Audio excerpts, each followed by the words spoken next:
Assalamualaikum warahmatullahi wabarakatuh. Salam sejahtera untuk kita semua. Generasi kebanggaan bangsa dimanapun Anda berada, pada kesempatan ini saya akan menjelaskan sedikit mengenai hakikat Negara Kesatuan Republik Indonesia. Sebelum kita memulai pembelajaran PPKN pada kesempatan ini, marilah kita berdoa agar yang kita cita-citakan terwujud dan apa yang kita pelajari pada kesempatan ini dapat menambahkan wawasan kita untuk menjadikan negara ini lebih baik lagi di masa yang akan datang. Tujuan pembelajaran pada bab 4 kali ini yaitu yang pertama, mengembangkan nilai-nilai persatuan dan kesatuan bangsa dengan jujur di masa yang akan datang sebagai upaya dalam menjaga dan mempertahankan Negara Kesatuan Republik Indonesia. Yang kedua, mempertahankan nilai-nilai persatuan dan kesatuan bangsa di masa yang akan datang sebagai upaya dalam menjaga dan mempertahankan Negara Kesatuan Republik Indonesia. Yang keempat, mengevaluasi dinamika persatuan dan kesatuan bangsa sebagai upaya menjaga dan mempertahankan Negara Kesatuan Republik Indonesia. Dan yang terakhir, mendemonstrasikan hasil evaluasi dinamika persatuan dan kesatuan bangsa sebagai upaya menjaga dan mempertahankan Negara Kesatuan Republik Indonesia. Hakikat Negara Kesatuan Republik Indonesia. Istilah negara kesatuan sudah sangat sering Anda dengar, sebab nama negara kita adalah Negara Kesatuan Republik Indonesia. Jadi, istilah negara kesatuan sudah tertanam dalam pola pikir kita selaku warga negara Indonesia. Akan tetapi, tahukah Anda makna dan karakteristik negara kesatuan? Kita akan bahas dari negara kesatuan, negara dan kesatuan. Menurut Mariam Budiarjo, tujuan berdirinya suatu negara adalah untuk menciptakan kebahagiaan bersama bagi seluruh rakyat. Dan unsur-unsur negara terdiri dari 4. Yang pertama, rakyat, wilayah, pemerintahan yang berdaulat, dan ditambah 1, yaitu pengakuan dari negara lain. Nah, menurut teori modern yang berkembang hingga saat ini terdapat 2 kelompok atau 2 bentuk negara, yakni negara kesatuan dan negara serikat atau federasi.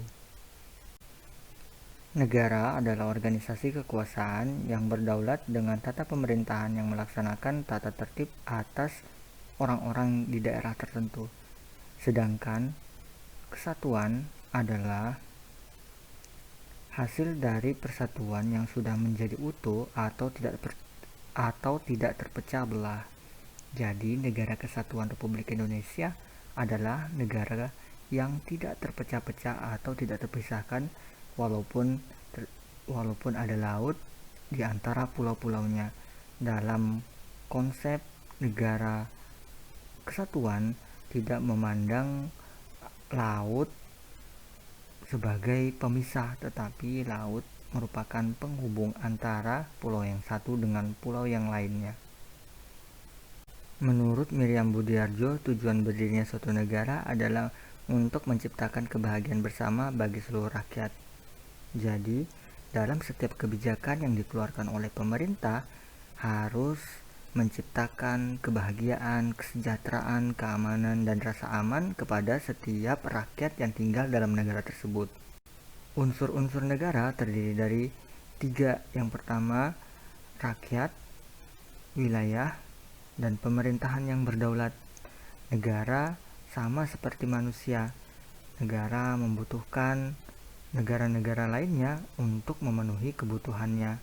Oleh sebab itu, negara harus memiliki kedaulatan keluar. Oleh sebab itu, unsur negara yang keempat yaitu pengakuan dari negara lain. Menurut teori-teori kebanyakan dan teori-teori modern, negara yang berkembang saat ini terdapat 2 bentuk negara, yaitu negara kesatuan dan negara federasi atau negara serikat. Sejarah mencatat gagasan perlunya membentuk suatu bangsa, yaitu bangsa Indonesia, berhasil diwujudkan dalam Ikrar Sumpah Pemuda pada tanggal 28 Oktober 1928 kita dapat melihat pada isi Sumpah Pemuda. Akhirnya, hasil dari semangat persatuan, Indonesia dapat memproklamasikan kemerdekaannya pada tanggal 17 Agustus 1945. Bangsa Indonesia berhasil mendirikan negara sekaligus menyatakan adanya negara yang baru kepada dunia, yaitu Negara Kesatuan Republik Indonesia. Adapun faktor-faktor penting pembentuk bangsa Indonesia antara lain, yang pertama adanya persamaan senasib, yaitu sama-sama merasakan pernah dijajah. Yang kedua, adanya keinginan bersama untuk merdeka. Semua rakyat tidak mau hidupnya dijajah dalam penderitaan. Kemudian yang ketiga, adanya kesatuan tempat tinggal. Yang keempat, adanya cita-cita bersama untuk mencapai kemakmuran dan keadilan sebagai suatu bangsa, bukan kemakmuran dan keadilan dari negara lain. Dalam alinea keempat pembukaan Undang-Undang Negara Republik Indonesia tahun 1945 terdapat upaya pembentukan suatu pemerintahan negara Indonesia yang melindungi segenap bangsa Indonesia dan seluruh tumpah darah Indonesia. Sebagai negara kesatuan, Indonesia menganut asas desentralisasi dalam penyelenggaraan pemerintahan.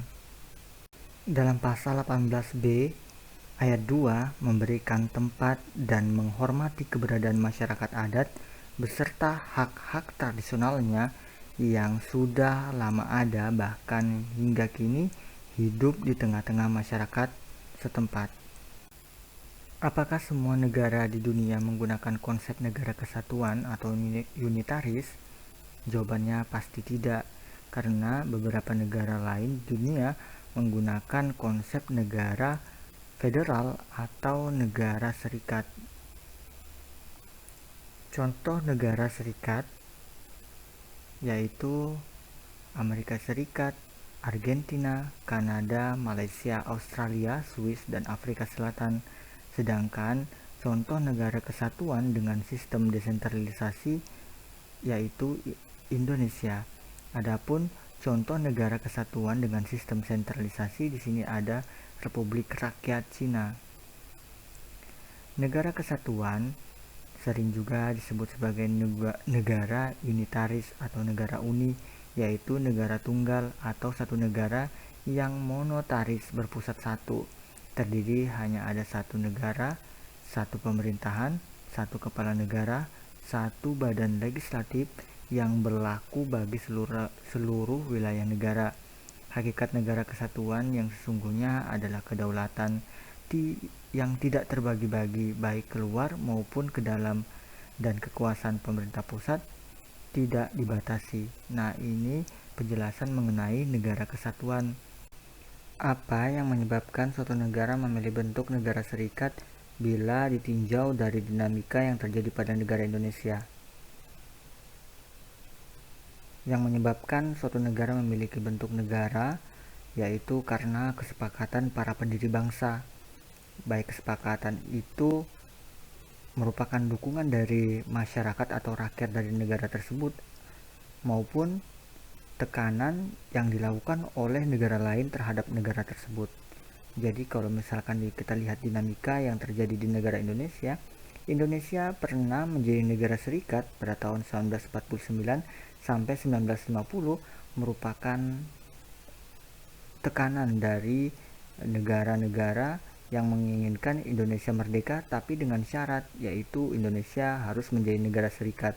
Konsep negara monetaris berpusat satu, terdiri hanya satu negara, satu pemerintahan, satu kepala negara sebagai badan legislatif yang berlaku bagi seluruh wilayah negara Indonesia. Maksud dari negara unitaris yaitu negara yang hanya terdiri dari satu negara saja dan hanya berpusat pada satu negara, satu konstitusi, satu bendera, satu pemerintahan, satu kepala negara, dan satu kebijakan. Negara kesatuan mengenal istilah desentralisasi dalam daerah otonom. Kewenangan yang tidak diberikan kepada daerah otonom yaitu ada kewenangan pemerintah pusat yang tidak diberikan kepada daerah. Yang pertama adalah pajak, pertahanan dan keamanan, moneter dan fiskal, politik luar negeri dan agama. Nah, yang menjadi kewenangan daerah otonom yaitu mengajukan rancangan APBD, kemudian ada retribusi. Ini merupakan kewenangan yang diberikan kepada daerah otonom. Mungkin itu saja pemaparan terkait tentang hakikat Negara Kesatuan Republik Indonesia. Selanjutnya untuk minggu depan kita akan membahas persatuan dan kesatuan bangsa Indonesia dari masa ke masa. Terima kasih telah menyimak penjelasan pada kesempatan ini. Sampai jumpa minggu depan.